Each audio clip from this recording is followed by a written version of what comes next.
Hi! చూసారా మా విండోలో ఎంత మంచు పడిందో? గత 4 గంటలుగా ఇలా మంచు వర్షం కురుస్తానే ఉందండి.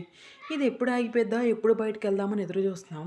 ఇదైతే ఆగేదట్లేదు. మేమైతే ఫైనల్‌గా బయటికైతే ఎళ్ళిపోయాం. ఇక్కడ మనకి బ్యాక్‌గ్రౌండ్‌లో చెట్లు కనిపిస్తున్నాయి గదా! ఆ చెట్టులో కొంచెం హైట్ తక్కువ ఉన్న చెట్టు యాపిల్ చెట్టండి.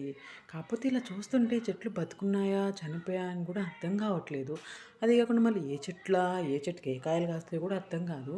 కానీ మళ్ళీ స్ప్రింగ్ సీజన్ వచ్చేసరికి ఈ చెట్లన్నీ పచ్చగా అందంగా తయారైపోతాయి.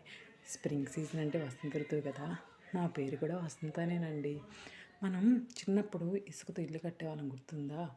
అలా మా శాన్వి ఈరోజు మంచుతో ఇల్లు కట్టిందండి. మిగతా ఇద్దరు పిల్లలు కూడా కట్టడానికి ట్రై చేశారు. కాకపోతే వాళ్ళకి అలా రాలేదు. ఇలా పిల్లలతో ఆడుకోవటం మనసుకు చాలా సంతోషాన్ని ఇస్తుంది కదా! ఇంకో వీడియోలో మళ్ళీ కలుద్దాం.